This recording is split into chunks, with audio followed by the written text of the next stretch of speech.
Önce 14 Mayıs seçimlerinin ülkemize hayırlı olmasını Cenab-ı Allah'tan niyaz ediyoruz.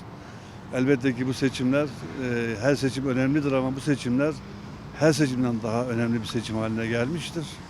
Ve bu seçim çalışmalarında elbette ki bütün siyasi partiler bütün güçleriyle ellerinden geldiği kadar gayret etmektedirler. Ben seçim kampanyalarındaki partilerin performanslarına baktığım zaman aslında yani AK Parti'nin performansının dışındaki partilerin performanslarını pek yeterli bulmuyorum. Yetersiz buluyorum. Partiler maalesef bu seçimlere iyi konsantre olamamışlar. Kendilerini iyi anlatamadılar, tanıtamadılar. Çok yüzeysel ve toplumla gönül birliği kuramadan bir kamplaşma üzerine propaganda yapıyorlar. Bunun da çok fazla etkili olduğunu sanmıyorum. Bireysel olaylar olarak görüyorum. Türkiye şu anda hemen hemen tarihinin en güvenlikli dönemlerinden birini yaşıyor. Organize bir saldırı veya çok anlamlı bir kutuplaşmanın ifadesi anlamında bir saldırı olarak görmüyorum. Tamamen bireysel vaka olarak görüyorum, münferit vaka olarak görüyorum. 300 bin kişinin cezaevinde olduğu bir Türkiye'de, bu kadar yoğun siyasi faaliyetin olduğu bir yerde çok azınlık bir takım insanların, 3-5 kişinin her türlü saldırıyı yapıyor olması bana olağan geliyor. Yani bunlar psikolojik, psikopatik hastalık, sıkıntılı insanlardan tarafından da yapılabilir. Organize bir saldırı veya organize bir görmüyorum, sıkıntı görmüyorum. Ancak tabii benim esas orada gördüğüm şey şu, siyasi partiler kendilerini anlatamayınca bu münferit saldırılardan menfaat umar, onları köpürterek kendilerine karşı çok büyük savaş açılmış, işte silahlar yürülmüş, ordular kendilerine savaş açmış gibi bir havayla özellikle davranmaktadırlar. Buradan partiler ekmek çıkmaz. Bunu en köpürterek yapmaya çalışan Meral Akşener oldu. O da ters tepti. Dolayısıyla ben bu tür vakaları çok ciddiye almıyorum. Bu acziyetin ve zayıflığın ifadesidir. Ciddi siyasi liderler bu tür basit manipülatif olaylara hiçbir şekilde iltifat etmezler. Hele siyasi faaliyet yürüten, siyasi yollarla hedefleri gerçekleştirmeye çalışan bir siyasi parti lideri, ciddi bir siyasi parti lideri, Türkiye'yi yönetmeye talip veya Türkiye'nin meselelerinde hakikaten çözüm odaklı yürüyen bir siyasi parti hiçbir zaman için bu tip provokatif olaylara yaslanmaz, düşünmez veya tahrik etmez. Şimdi mesela son Erzurum olaylarında biz İmamoğlu'nun yani bana saldırın, yani provokasyon yapmak için veya toplum tarafında bir kargaşa meydana getirmek için özel gayretler sarf ettiğini anlıyoruz. Görüyoruz, hissediyoruz da. Zaten tavrında da bu var. Buradan bir hikaye çıkartmaya çalışıyor. Buradan bir hikaye çıkmaz.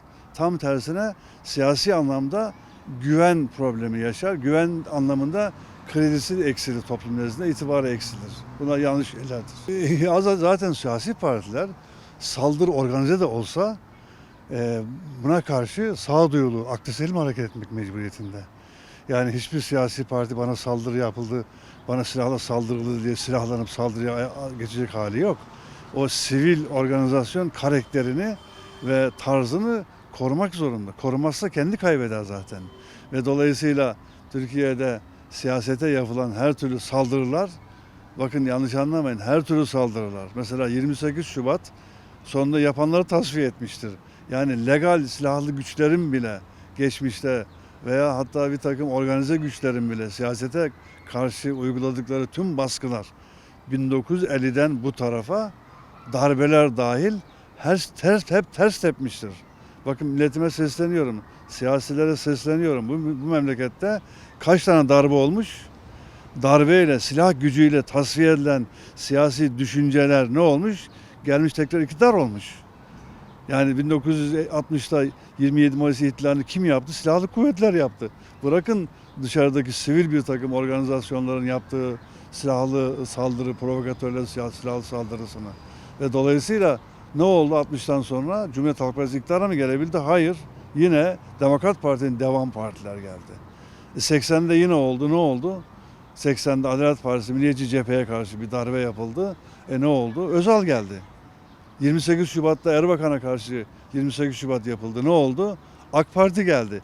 Yani siyaset felsefesinin, siyaset tarzının, siyasi söylem biçiminin, siyasi üslup ve davranış ve kalıplarının dışına çıkan, özenen, işte kabadayı gibi davranan, bilmem elinde mermilerle, mermi kovanlarıyla dolaşan, işte silah teröristlere karşı, bir saldırıya karşı kahraman edasına bürünen, yani siyasi üslup ve karakterin dışına çıkan siyasi liderler kesinlikle kaybederler.